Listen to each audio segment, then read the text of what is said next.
Riverside.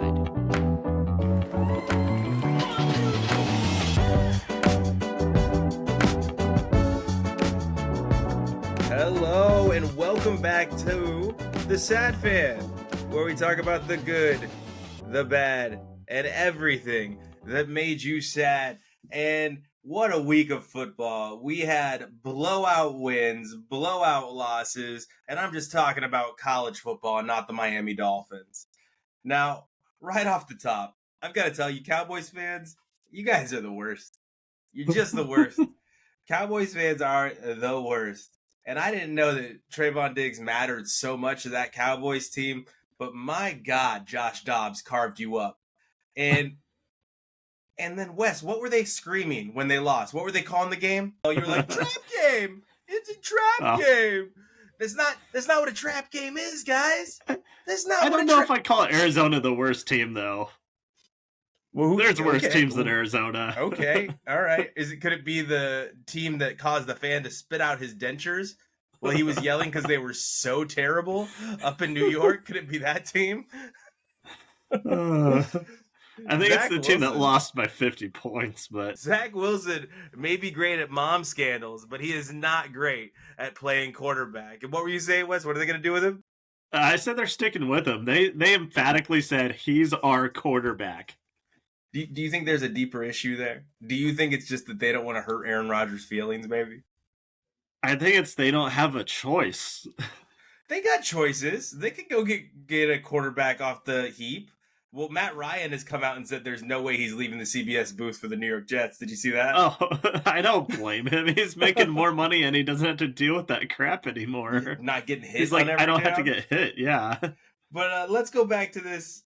What's the definition of a trap game? Well, a trap game is essentially overlooking the opponent that is in front of you because you have a very difficult game coming up the week following, or, as you pointed out, Wes, coming off of a high of beating a very good opponent and then not putting the opponent you're about to play on the proper scale or taking them properly serious. Wes, who did they just play before the Cardinals? It was the New York Jets, Wes. They played New York Jets, right? That's such a difficult team, let me tell you.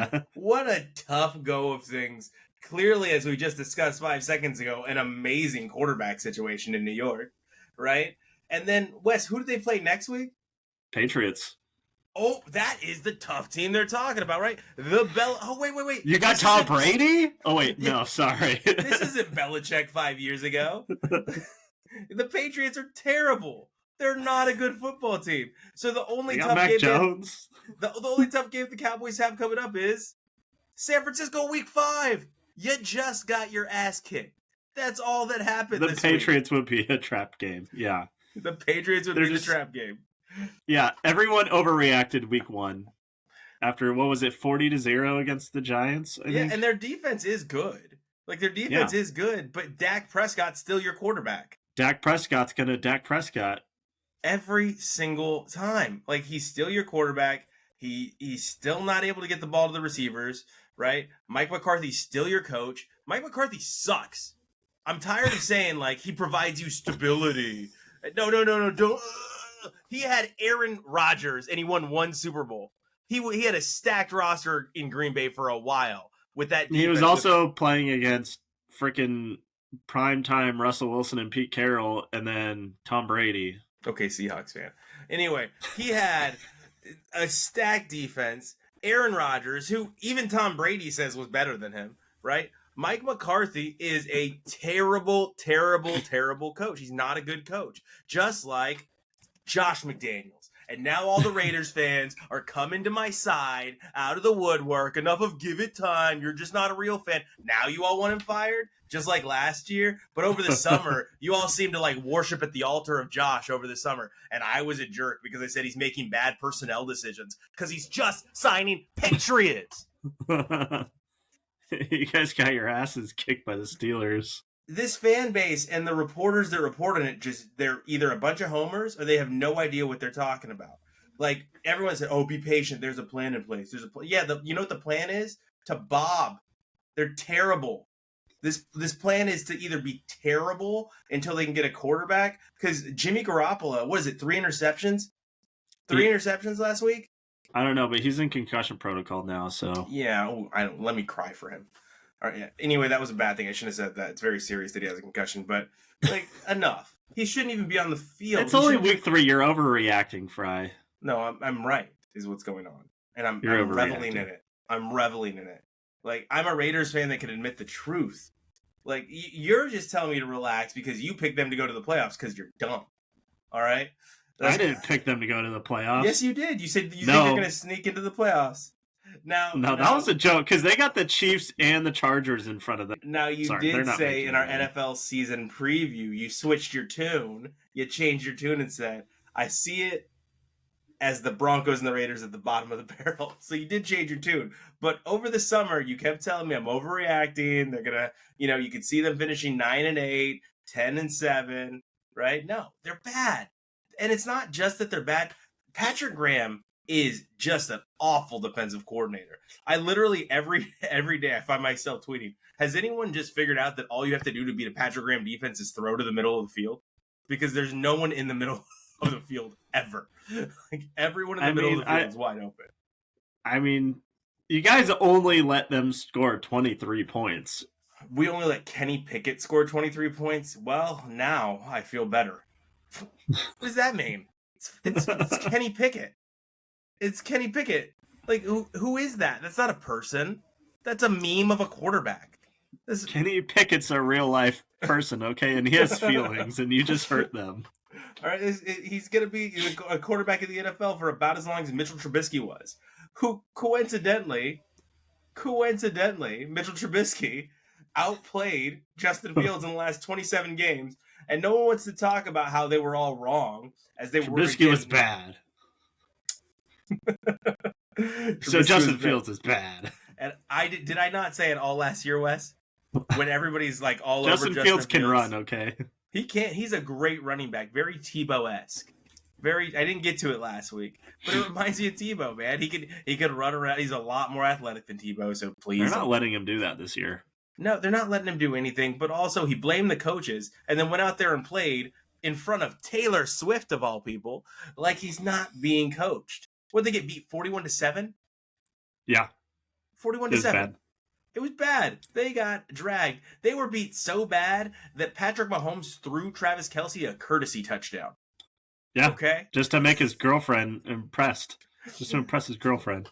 So we talk about all of this, and we haven't even gotten to the fun game of the weekend because the Raiders are terrible, and finally all the fans are accepting it, and we'll see what happens with Josh McDaniels if he's able to stick around or live through this. And Ziegler should have been fired a long time ago. It's very clear that guy does not know how to make personnel decisions. Can I just get a competent GM? Can I not have Mike Mayock being puppeteered by John Gruden? Can I not have Ziegler that's just like, well, Patriot way. Let's just sign a bunch of Patriots. This'll work, idiot. All right. Can we get... You don't get to be happy. Yeah, ever. No. Because I don't think Mark Davis doesn't want to win. I think he wants to win because he is spending money, right? But he's just hiring all the worst people. I didn't think you could quote me. You know this. I didn't think Josh McDaniels was a bad hire. I gave him about 8 weeks, and I'm like, I'm done. He's a bad coach. I gave him 8 weeks. And that's like I gave him 0 weeks. They should have stuck with Bisaccia. Yeah, but well, I mean, you didn't like him in Denver or after Denver. You were like, he's bad. He's not good. No, and you were right. Terrible. He won 6 games and then almost never won again. He's going to be bad again this year. This team is terrible. He's going to be gone after this year. I hope so, because I don't see a world where they can win. Michael Mayer looks like a bust. I was very happy with that pick after trading Darren Waller.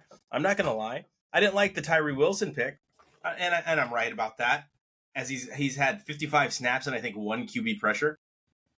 Right? I didn't like that pick. I thought it was a bad pick. I think he's too slow at the NFL level when quarterbacks get the ball out of their hands on an average of 3.5 seconds.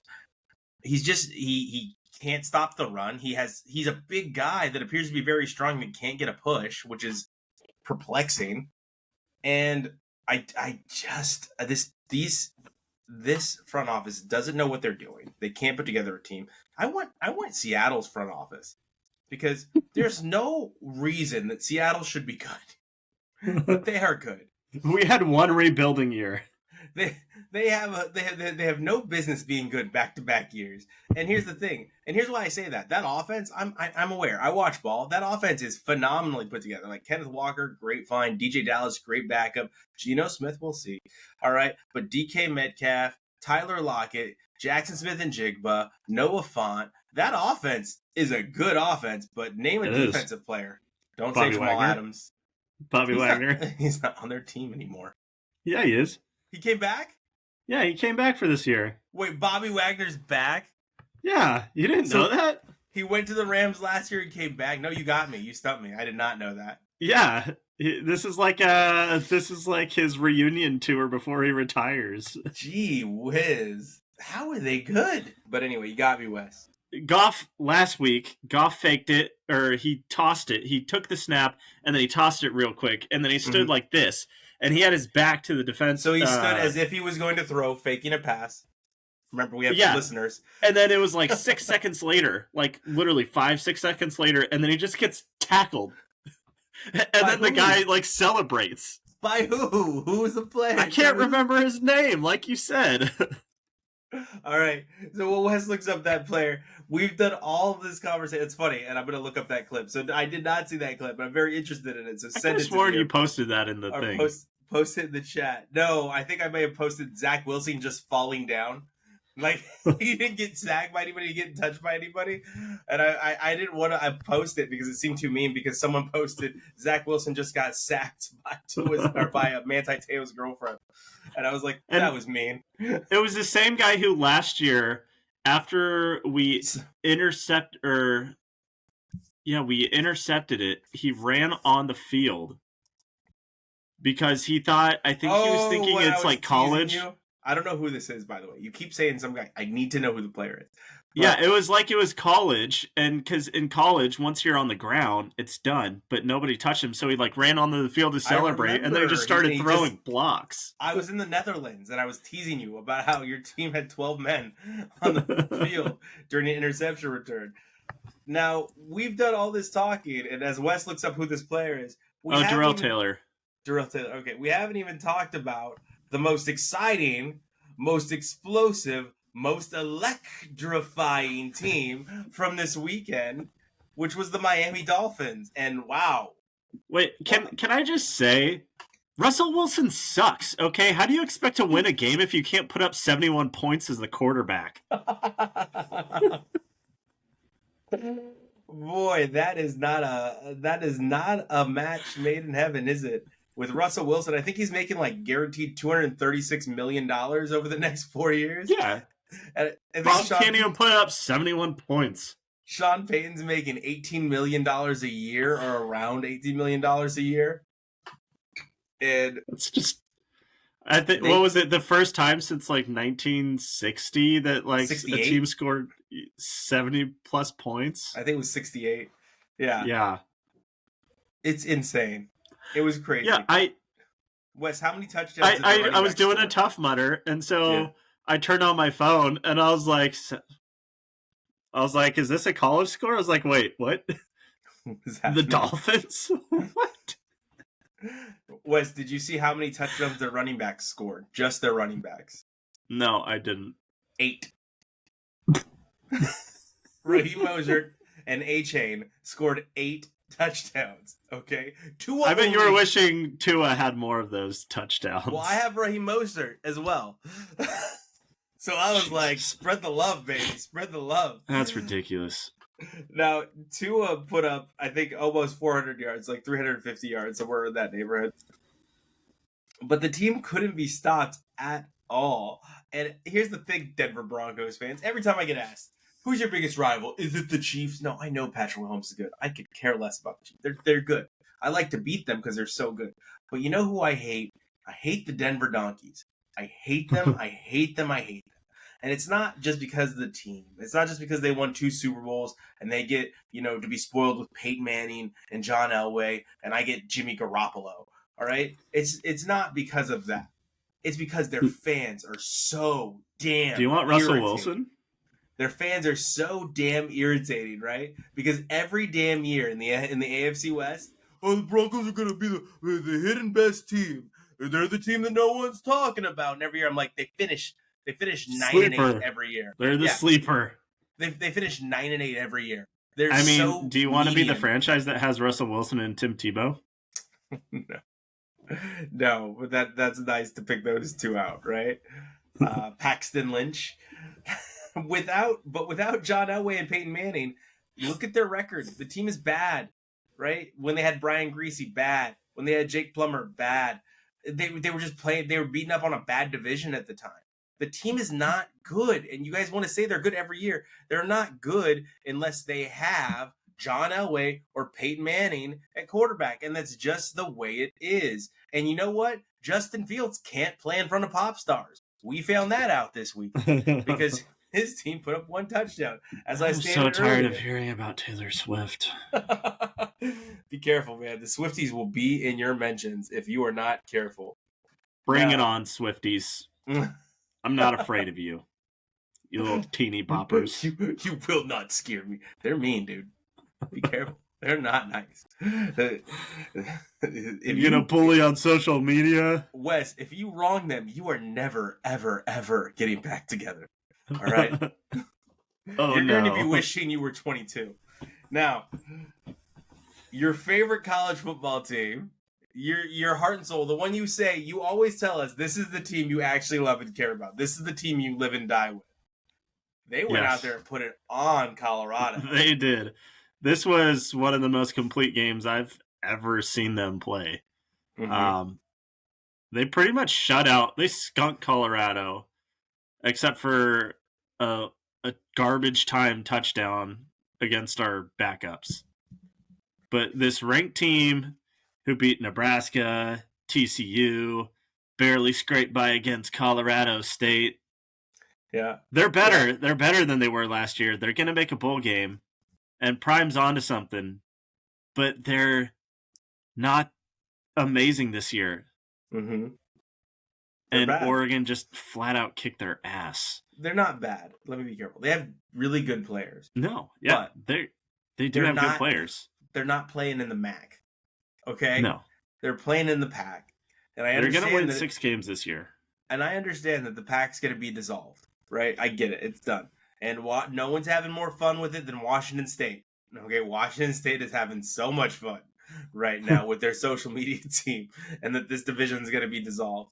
But when you play against a team, and I sent you this, when you play against a team that actually recruits and has a recruiting advantage and has a history of being a good recruiting team, they're going to lose because they're too small in the trenches. They got bullied. All right? I think at the end of the first half, they had negative 40 rushing yards. Yeah, it was pathetic. I mean, some of that was sacks, but they still couldn't get anything going on the ground. No. Nothing. No. And people were like, well, what if they had Travis Hunter? They would still lose. Yeah. They would still look about the same. Okay? They might have got a touchdown, maybe.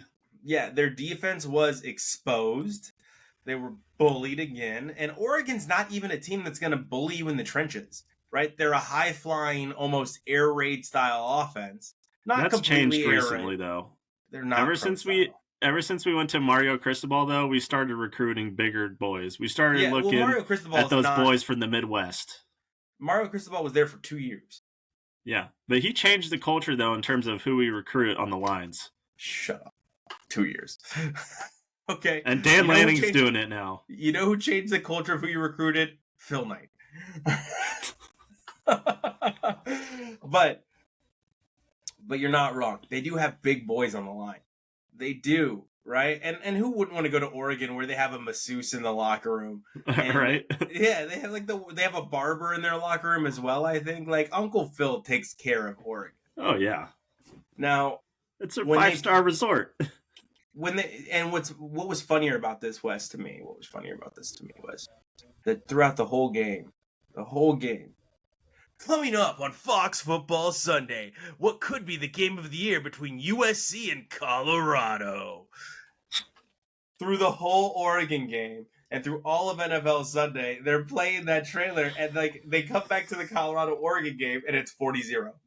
So here's the thing, though. That might actually be a really good game because I'm not sure if you saw the USC stat line. They barely beat Arizona State, which is probably the worst team in the Pac-12. It's definitely not Washington State. Like I said, Washington State's having a field day. So USC struggled. Their defense is terrible. Well, if you're a Cowboys fan, it was probably a trap game. But they won that game.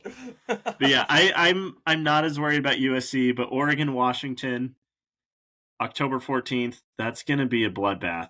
And yeah, I'm nervous as hell for that game. It's coming up. I mean, I can. What is this going to be, a game where we see 1,500 passing yards?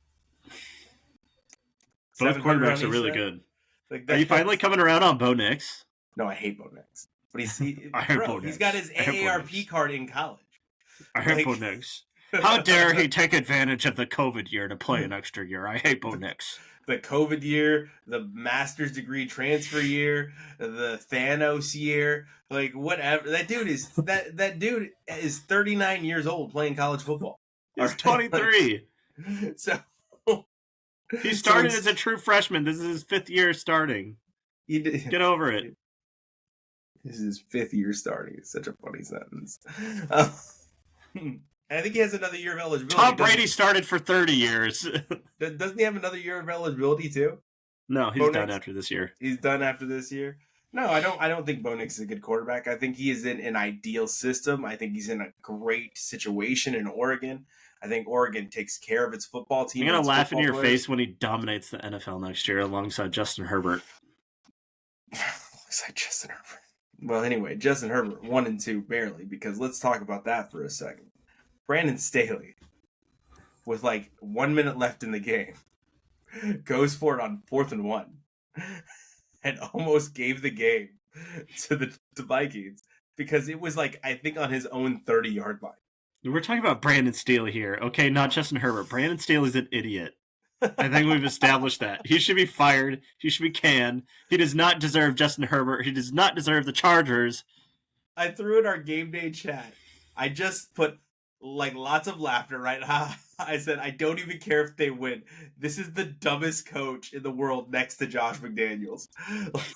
Like, what do we, all he had to do was punt it away. There was like a minute left. And instead, if the Vikings weren't so incompetent and inept on offense, like, they would have won that game. They should have won that game, right? And you're starting to look very smart, by the way, sir. Do you know why? Why would I follow up the Vikings commentary with that? You got me there, big guy. You called the Lions to win the NFC North. And Chelsea and I laughed at you and said, no, get out of here. Like, they're good this year. I'm not saying they're not good, but the Vikings are too stacked. And you're like, no, I think they're going to do it. Vikings are overrated. It's Kirk freaking Cousins. You can't rely on Kirk Cousins to win anything. Maybe I was poisoned by the show Quarterback. Maybe that's what got me. After I watched that show on Netflix, I was like, no, maybe it's better than I thought. Nope, I should have just stuck with my gut. Just like Notre Dame shouldn't have stuck with their gut in the final minutes of the Ohio State game. They blew that game. They blew that game. Wes, elaborate for the audience. How did they blow that game? What was the exact last couple plays where they blew the game? What did they do wrong? I'm old, okay? I have Alzheimer's. They left 10 men on the field. Oh, yeah, that's right. Of the game. Yeah, the last 2 plays at the goal line, 10 guys on the field. 2 plays in a row. How do you do that? Who does that? Marcus Freeman, you're a head coach. You should be fired for that. That is a fireable. He said he noticed it the second time they did it, but he didn't want to give up the half yard. So instead, he gave up the game. And you know what that is, Wes? I'm going to tell you what that is coming from the locker room. That is coach speak for, I don't know whose fault it is. I'm not going to throw anyone under the bus, but wait till we get this locker room. Some stuff's going to get found out in just a second. Because I think Al Golden may have bleeped me. I think Al Golden may have screwed this up. Because, wow. That's bad. Now, you know on the 1 yard line. On the 1 yard line. It is also bad that Ohio State jumps up to number 4 after that game. And I don't know if you saw this, Wes, because you were doing your little racy race. But Did you see Ryan Day, the head coach of Ohio State, called Afterwards? out 86-year-old Lou Holtz? No, I didn't see that. I heard him getting all hyped up after the game. I was like, bro, you barely won. You shouldn't have He won. Why are called you getting out all Lou hyped up? Holtz. He called out 86-year-old Lou Holtz. He said, "You know what I want to know? I want to know where Lou Holtz is right now." Whoa, big tough guy. What? It's Ohio State against the world. It's always been Ohio State against the world. Where's Rudy? Come at me, Rudy. Do you know where Ryan Day is from? New Hampshire. Idea. New Hampshire. He's not from Ohio. No. Well, I could have told Mister, you it's that. always been Ohio State against the world. You're just Urban Meyer's proxy, Ryan Day. All right? That's all you are. All right? You're not good. He's got Urban Meyer in his headset. You've been unimpressive since you took over Ohio State. Sorry. You play against It's only a bunch matter of of time. like you play against Purdue, Indiana, Illinois, and you beat up on these teams, and you should have lost to Notre Dame. If they had a competent And you lost defensive 2 straight to coordinator, Michigan. and you're gonna lose again to Michigan. You got Probably. no quarterback. Well, you know, I am by the end of the season. I'm hoping I'm not eating crow on CJ Stroud because he looks really good right now. but I was definitely correct about every other Ohio State quarterback that's ever come out, and we will see what happens with CJ Stroud. I told you this was going to happen with Justin Fields. I told you this was going to happen. Now, you know what I couldn't have predicted though, Wes? Texas What? A&M being terrible. Right, I think they beat Auburn this weekend, so good for them. But I also could have predicted them being so terrible that Jimbo Fisher has to make a tackle on a fumble recovery. I don't know what he was doing on the field. I think he was just getting hyped up over his offense. And then Auburn got a scoop and score. And as the guy was running it in the end zone, he just gets caught on the field and he's like, I'm just going to stand here and hope no one notices that I'm on the field. So you lived in Linwood for a while, right? And that's kind of rural-y. You got some woods. You ever have some deer in Linwood? No. You never saw No deer deer. up there, huh? I mean, I saw a couple, like, I've seen a couple around, but, like, not in the road. So have you ever seen a deer when you turn on your headlights? You ever see that? Yeah. Oh, I've seen that. When they do that was Jimbo Fisher. That was Yeah. He was like, oh, crap. Yeah, he just froze. I shouldn't be here right now. Oh man, Jimbo. It was in that moment moment he knew he effed up. Just don't kill me. Just don't kill me. All right. Now it was fun, and we can talk about NFL and college football all day long. Congratulations. Well, I will say one more thing though. So currently, the 2024 Big Ten has the 2nd, 4th, 6th, 7th, 8th, and 9th ranked team. Yeah, and they're all from the Pac-12.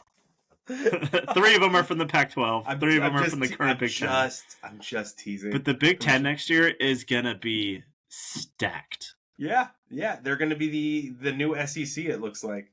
Yeah, right? Because Alabama sucks, and they made Ole Miss boring, and they almost lost to that game. Well, they should have lost that game if Nick Saban hadn't decided, you know what we're going to do? We're going to drag this game right into the mud. They would have lost, right?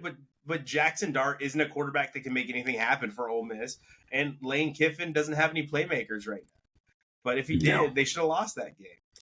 We're going to do this again next week. We're going to have some fun next week. But guess who's back? Guess who's back through the ocean from the depths of the sea? I don't care about the Kraken right now because the Mariners freaking suck. They can't win a game. They've lost 4 in a row against they lost 3 in a row against the Rangers. They just lost to the Astros, and now they're playing themselves out of the wild card race. Thanks a freaking lot for nothing, Mariners. You got me excited. I'm out of here. Wes is a real baseball fan, by the way. Wes and I actually really love baseball, but both of our teams are really bad. You won like 14 games in a row in freaking September. For what? For nothing. For you gave us hope in August. There's still hope, right? How many games back are they of the Astros? 1.5 now. And there's, 4 games left? They played 2 more games against the Astros and then 4 against the Rangers. So 6 games left. So there's still hope because the team they're behind, they play. They've got to beat the Astros. They've got an exciting young team. But I see what you're doing. You're shutting your hopes down right now. So no matter what happens, you can be like, you have low expectations. Season's done. Season's done. They blew it. We'll see. We'll see what happens. But I'm pulling for you because the Oakland A's blew it a long time ago. 20 wins in August for nothing. Yeah. And they're exciting. They're an exciting young team. I hope they make it. We're in the WNBA semifinals. We'll get into that next week. The New York Liberty were stunned in game 1, so that was interesting to see. I know that last week Chelsea and I said we're on a crash course for New York versus Las Vegas, but after New York was stunned in game 1, we'll see. Who knows what could happen? Just like who knows what could happen in the NFL, because now the Cowboys fans actually do have a trap game. They have a real trap game against the Patriots. And you know who else, like Nick Saban, likes making games boring? Bill Belichick. Bill Belichick loves to slow him down. He loves making games boring. And you might just lose this game too. And then all of a sudden, the Cowboys are going to the Super Bowl, are 2-2. They're going to be 2-3 after San Francisco. Thank you. Yes, that's right. San Francisco's a real good team. Thank you so much for tuning in each and every week. We love you guys. Remember, you can reach us at the SadFan Podcast Network on YouTube. You can reach us at the SadFan Cast, and you can reach me at the SadFan12 on all of the things. We appreciate you tuning in each and every week. And please see us next week for Wes's reaction to where the Mariners rank in the playoff race. Hopefully they're in it still.